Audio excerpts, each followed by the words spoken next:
Hi കൂട്ടുകാരെ, അപ്പോൾ നമ്മൾ ഇന്നിവിടെ ഉണ്ടാക്കാൻ പോകുന്നതാണ് ചക്കപ്പുട്ട്. ഇത് മൈദാ മാവാണ്. മൈദാ മാവ് വെച്ചാണ് ഞാൻ ചക്കപ്പുട്ട് ഉണ്ടാക്കുന്നത്. അതിന് ഞാൻ മൈദാ മാവ് കുറച്ച് ഉപ്പും ഇട്ട് നന്നായിട്ട് വെള്ളം ഒഴിച്ച് കുഴച്ച് അത്യാവശ്യം പരുവത്തിന് വെച്ചിട്ടുണ്ട്. അതുകൊണ്ട് ഈ ഒരു പരുവത്തിൽ വെച്ചിട്ടുണ്ട്. ഇനി നമുക്ക് ആവശ്യമായിട്ടുള്ള സാധനങ്ങൾ ചക്ക പഴുത്തതും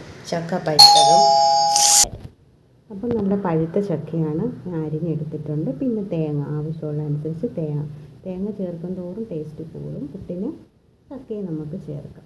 ഓക്കെ, നമുക്കിനി ഇതെങ്ങനെയാണ് ഉണ്ടാക്കുന്നതെന്ന് നോക്കാം. നമ്മൾ കുത്തി എടുത്തിട്ടുണ്ട്. നമുക്ക് ആവശ്യമായിട്ടുള്ള തേങ്ങ അതിനകത്ത് ഇട്ട് കൊടുക്കാം. അതിനുശേഷം നമുക്ക് കട്ട് ചെയ്ത് വെച്ചേക്കുന്ന ഈ ചക്കപ്പഴം അതിനകത്തേക്ക് ആവശ്യമായിട്ടുള്ളത് ഇട്ട് കൊടുക്കാം. പിന്നെ നമുക്ക് വേണ്ടത് മൈദപ്പൊടിയാണ്. നമ്മൾ കുഴച്ച് വെച്ചിരിക്കുന്ന മൈദപ്പൊടി കുറച്ചിട്ട് കൊടുക്കാം. അതിനുശേഷം കുറച്ച് ആവശ്യം ഇട്ട് കൊടുക്കും. അതിനുശേഷം വീണ്ടും നമുക്ക് കുറച്ച് ചക്കയും കൂടെ ഇതിനകത്ത് ആഡ് ചെയ്യാം. അതിനുശേഷം നമുക്ക് കുറച്ച് തേങ്ങയും കൂടെ ഇതിനകത്ത് നമുക്ക് ഇട്ട് കൊടുക്കാം. അതിനുശേഷം വീണ്ടും നമുക്ക് മൈദപ്പൊടി ഇട്ട് കൊടുക്കാം. കുറച്ചും കൂടെ മൈദപ്പൊടി ഇട്ട് കൊടുത്തതിന് ശേഷം നമുക്ക് വീണ്ടും അരിഞ്ഞ് വെച്ചിരിക്കുന്ന ചക്ക അതിനകത്ത് ആഡ് ചെയ്ത് കൊടുക്കാം. അതിനുശേഷം നമുക്ക് കുറച്ചും കൂടെ തേങ്ങ ഇട്ട് കൊടുത്ത് മണ്ട നമുക്ക് ഫില്ല് ചെയ്തെടുക്കാം. നമുക്ക് മൂടി വെച്ച് അടയ്ക്കാം. ഓക്കെ, നമ്മളിനി അടയ്ക്കുകയാണ്.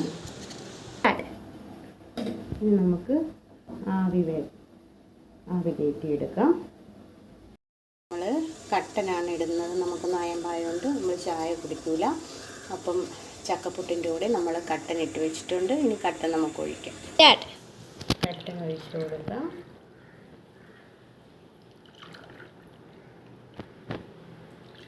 നിങ്ങൾക്ക് നോയമ്പുണ്ടോ കൂട്ടുകാരെ? നോയമ്പുള്ളവർ കമൻ്റ് ഇടാൻ മറക്കരുത് കേട്ടോ. അപ്പം നമ്മുടെ പുട്ടിനിവിടെ ആവി വന്നിട്ടുണ്ട്. അപ്പോൾ പുട്ട് നന്നായിട്ട് വെന്തിട്ടുണ്ട്. നമുക്കിനി പുട്ടിനെ പ്ലേറ്റിലേക്ക് മാറ്റി കൊടുക്കാം.